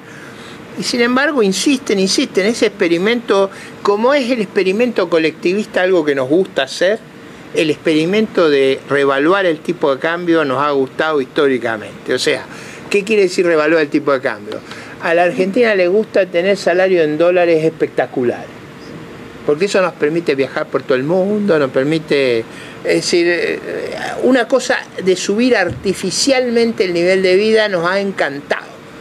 Históricamente lo hemos hecho varias veces y lo volvemos a hacer, como hemos hecho varias veces el experimento colectivista y todas las veces terminó en una catástrofe. Hasta que salga. Y lo vamos a volver a hacer. Gracias. Bueno, en la exposición de Ricardo nos muestra no solamente que al día siguiente de estos gobiernos tenemos que refundar una república, sino reconstruir la democracia, un poco lo que decía Carlos Sánchez. No se puede entender que existan gobiernos democráticos si no tienen división de poderes, si no tienen transparencia, si no tienen libertad de prensa. Pero creo que hay un tema fundamental que diferencia a los gobiernos democráticos de los gobiernos autoritarios. Y esto es la clasificación entre lo que es la función de Estado, la función de un sistema político y la función de la sociedad civil. Y en estos regímenes esto está totalmente confundido. Tenemos sociedades civiles que son para o contraestatales, y ahí tenemos el caso de la Argentina, de que un cacerolazo intenta frenarse con una movilización social, movimientos sociales extremadamente fuertes en Bolivia, una sociedad totalmente militarizada en Venezuela y un sistema político totalmente inexistente. Y uno de los pilares fundamentales sobre los cuales se sostiene la democracia es el sistema político. Esa participación activa de los partidos políticos, la competencia, y eso no existe. ¿Qué se va a hacer al día después? ¿O qué se va a hacer desde ahora? Con la participación que tienen que tener los partidos políticos en ese juego democrático. Sí, probablemente una de las debilidades extraordinarias que tuvo Argentina y que no vimos en su momento, y no digo no vimos como cultura, fue que el debilitamiento de los partidos políticos nos traía esta crisis. Es decir, los partidos políticos argentinos eran malos, pero eran mucho mejor de lo que vino después.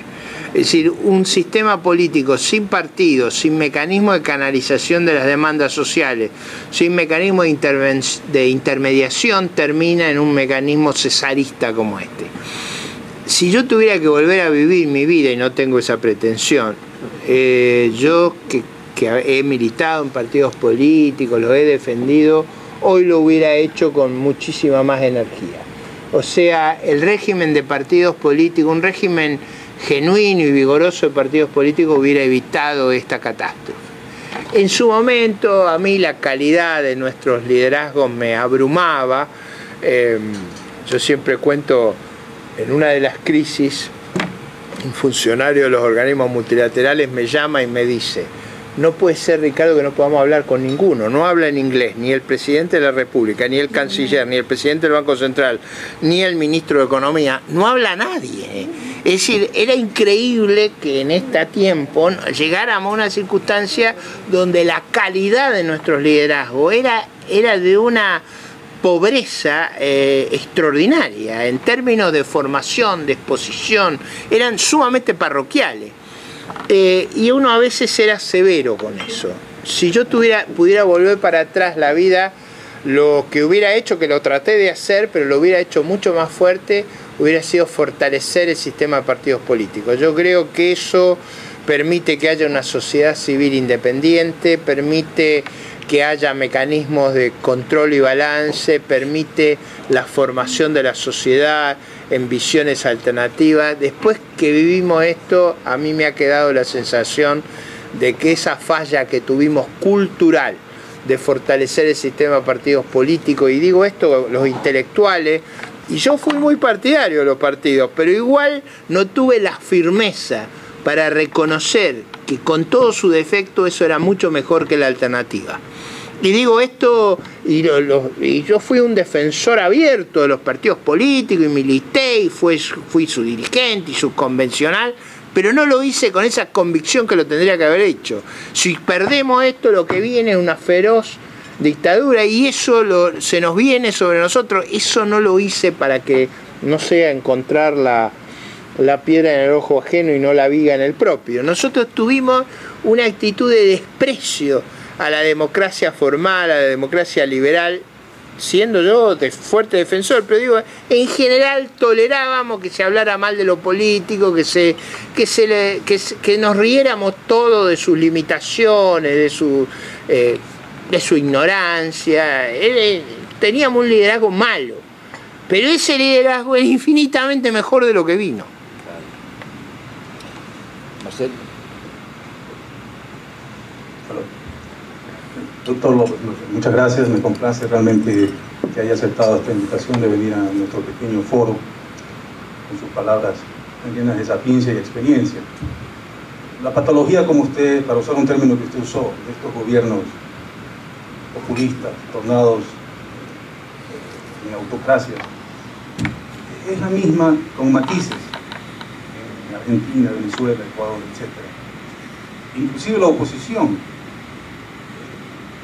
tiene las mismas características en estos países, a pesar de tener elementos brillantes.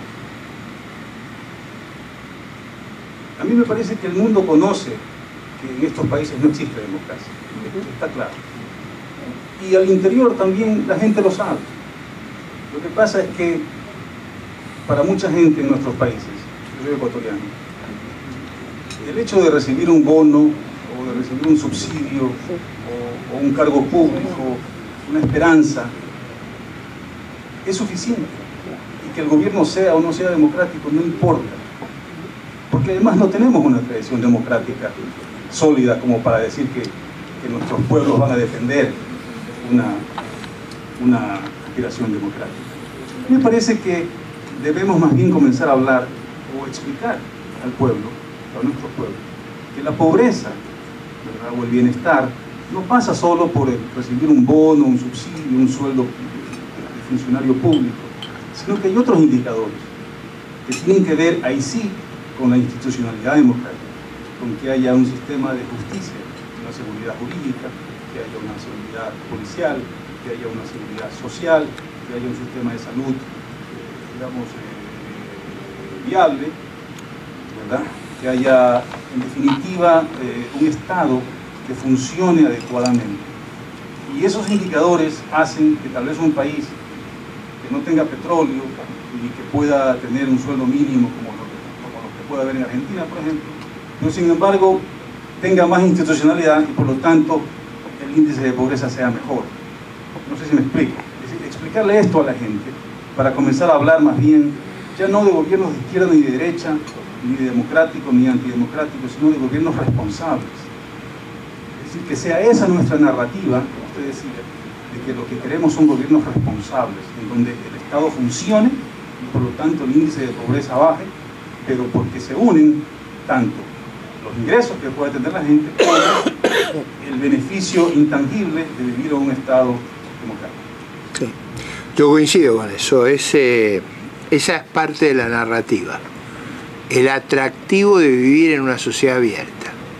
Es decir, no es simplemente el atractivo de valorar la libertad y la autonomía, sino el enorme atractivo que las sociedades abiertas son enormemente más exitosas en la prosperidad material.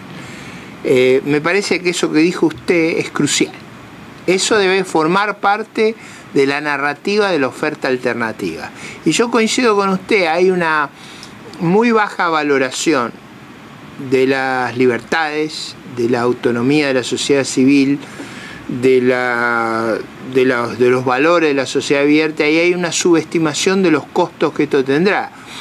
Parte es culpa nuestra, que no hemos sabido arguir, no hemos sabido persuadir, no hemos sabido dar el ejemplo, no hemos sabido construir en la utopía colectiva un sueño mucho mejor que este de ser clientes y vasallos del poder. Es verdad, o sea, y esa es nuestra tarea, esa es nuestra responsabilidad, ese es el dolor inmenso que yo llevo en mi víscera, de haber vivido no solo esta tragedia, sino morirme con la sensación de que esa profunda degradación cultural no la hemos podido revertir. Bueno, lo que me queda es, y nos queda, es clamar en el desierto.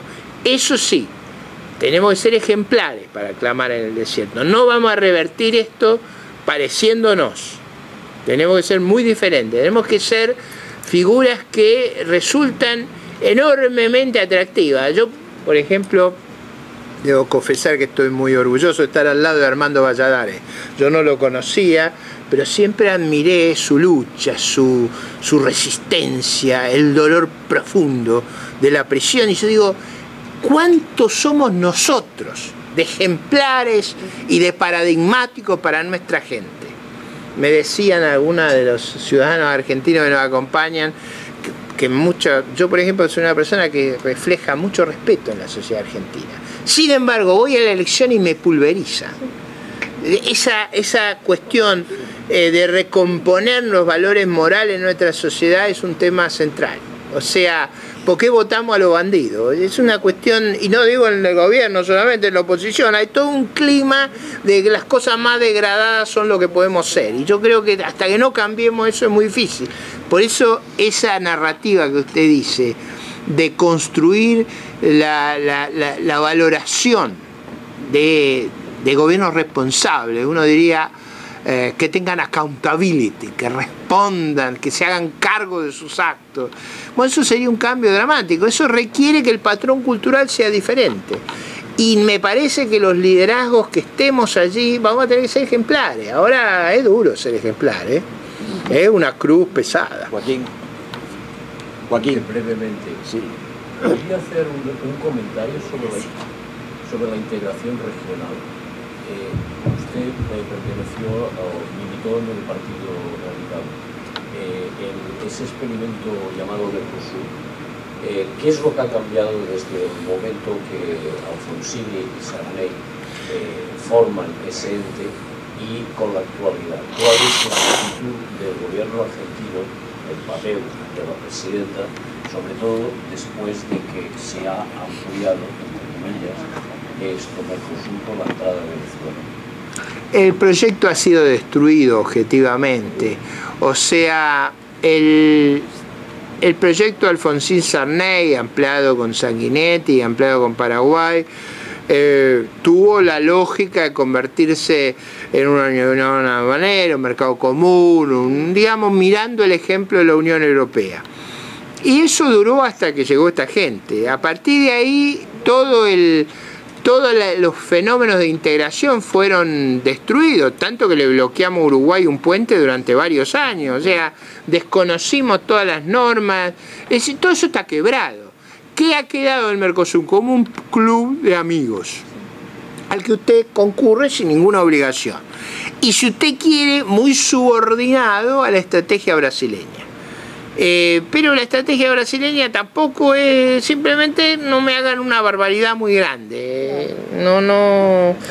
No hay reglas ahí. En una sociedad sin reglas, el más grande es el más poderoso. Y eso es lo que se ha consagrado. Ahora, ¿por qué se degradó eso? Bueno, yo creo que porque tampoco se valoraba lo que usted decía. ¿Qué es una integración? Es construir otra gobernabilidad, otra governance a otro nivel. Le ha costado a los europeos, pero fíjese los sacrificios que está dispuesta Europa, en el sur y en el norte, para mantener la unidad. En nosotros hemos rifado todo eso, no hay, es decir, nadie se toma en serio eso, nadie cree que las reglas esas son importantes. Muchas gracias por tu exposición. Me da muchísima pena como argentina escuchar este diagnóstico, que lo leemos cada día. Mi pregunta va más relacionada a quién puede capitalizar esto que pasó el 8 de noviembre, donde fue impresionante porque salimos todos a decir que estamos en desacuerdo en todos los países. Gente que nunca se movilizaba dijo yo estoy presente. Entonces yo creo que hay una oportunidad. Entonces la oportunidad, ¿quién la toma? ¿Quién toma de la oposición, de otro partido, algún líder que nos pueda representar para decir no queremos esto como va? El diagnóstico lo escuchamos de ti, de mucha gente que nos explica que la Argentina va mal.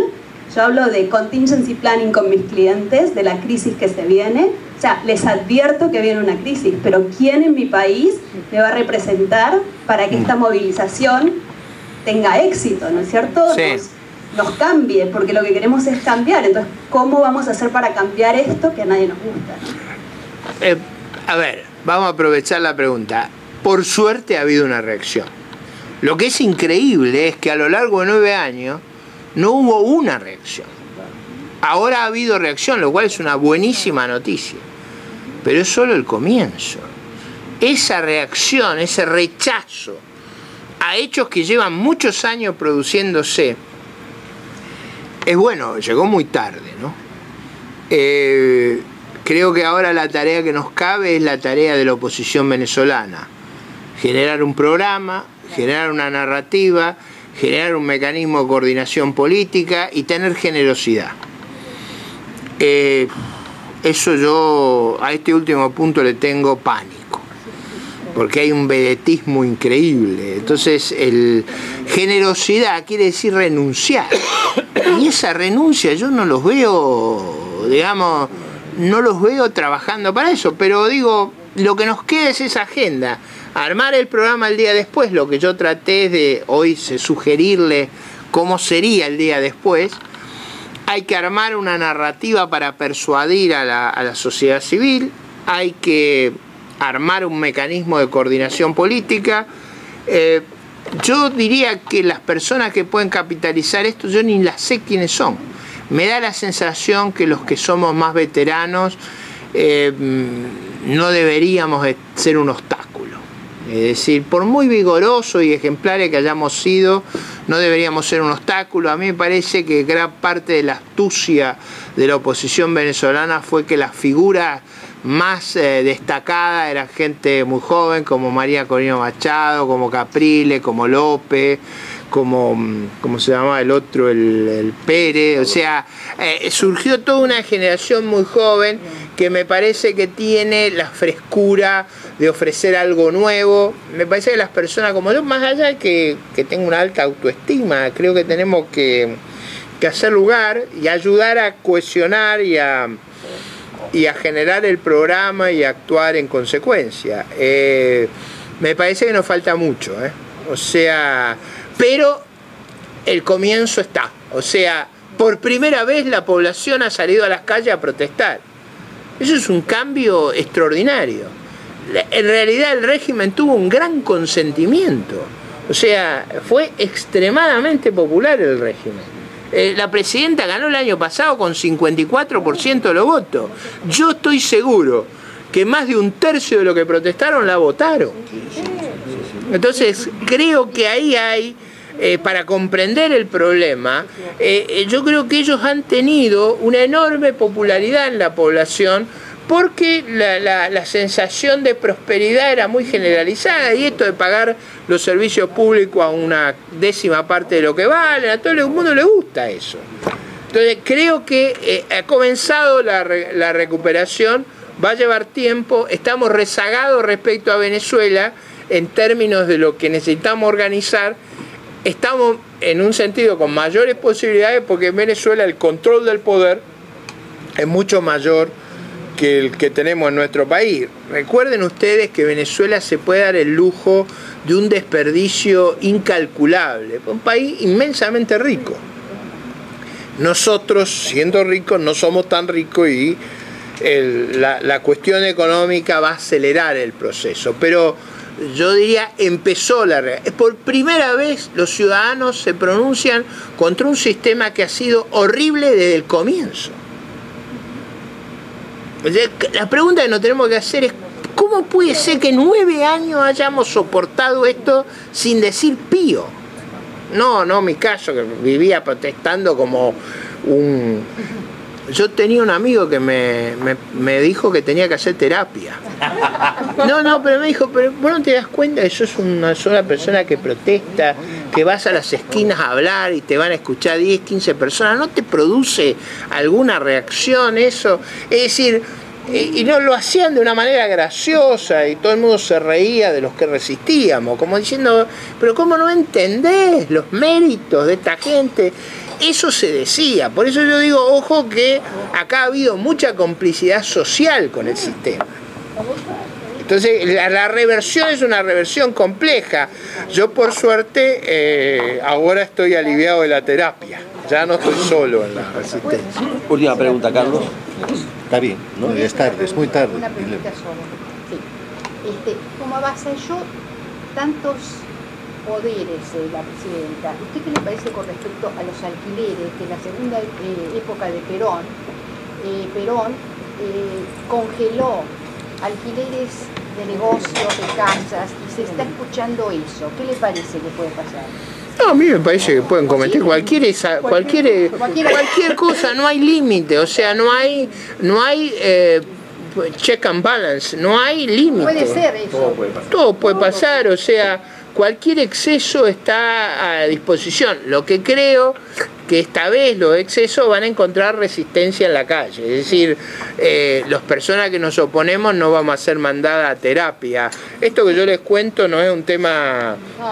Yo tengo amigos que me han venido a hablar, o sea, decirme... ¿Por qué no vas a un analista y reflexionás sobre esa actitud que vos tenés de protestar, de quejarte? Que a mí me parece, les cuento un hecho de la realidad, me dice, a mí me parece, Ricardo, que estás muy desequilibrado. Y yo lo que hacía era clamar contra estas cosas. Gente, digamos que hoy no dicen mu, pero en su momento... y no lo hacían como burla, lo hacían con una genuina preocupación, como diciendo, no te das cuenta que estás totalmente ajeno a la sociedad, que nadie te escucha, que pareces un diletante. Digo, para que nos acordemos cómo fue, ¿no? Bueno, creo que hay consenso en lo rico que ha sido esta mañana, Ricardo, te agradecemos muchísimo y acompáñenme a agradecerle a Ricardo.